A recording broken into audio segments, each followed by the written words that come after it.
In this week's Parsha, Parshat Vayigash, we begin with the final showdown between Yehuda and his brother Joseph. Yehuda at this point does not know that Joseph is standing in front of him. He just thinks that it's an unfair, dictatorial Egyptian minister that's trying to make his life difficult. But in the end, Yosef turns around to his brothers and he says, Ani Yosef, I am indeed Joseph.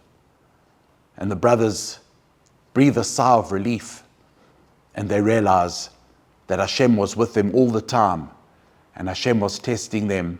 Hashem was giving them an opportunity to atone for selling their dear brother Yosef all those years ago. But when you look at the trajectories of the lives of Joseph and Yehuda, they're very different. As they are different as individuals, their outlook and ideology in Judaism is different as well. The Yehuda ideology, Yehuda goes to the land of Goshen when the family finally migrates from Israel to the land of Egypt for only a short time, which was meant to be a short time. Yehuda goes straight to the land of Goshen, and the rabbis tell us he establishes yeshivot. He establishes a yeshiva, a place of learning, a place of davening. It's quite popular even in our society for people to live off the grid, to not be reliant on electricity from the government or to be reliant on anybody else. And in Judaism as well, there are many Jews who believe they don't want to be reliant on anyone else. They want to live in their insular, in their small communities or large communities and not be involved in the outside world. That is the way of Yehuda. That has always been the way of Yehuda Jews. But then you have Jews, the Yosef Jews, who want to be totally involved in the government, totally involved with the decision makers. They want to be right up there, struggling, making sure that the country is running properly. And there you have it.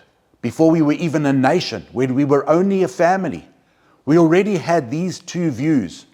Does a person, in order to get close to Hashem, does a person block themselves off, live in a bubble, connect to Hashem, protect their family from all outside influences? Or does a person involve themselves, making a daily Kiddush Hashem and making a tikkun olam and being a light to the nations? That's the struggle that we have to choose for ourselves and our family. Do we want to be Yehuda Jews or do we want to be Yosef Jews? Obviously, both of these paths have their pros and their cons.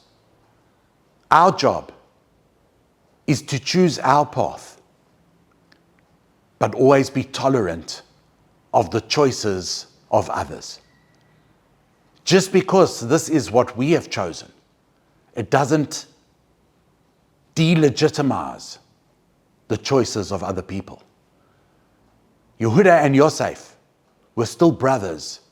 They were still in the same family of Yaakov Avinu. They were still part of Yisrael. And our job is whatever decisions other people make in their lives and in the way they want to live their lives, our job is to be tolerant and respectful of their decisions. Shabbat Shalom.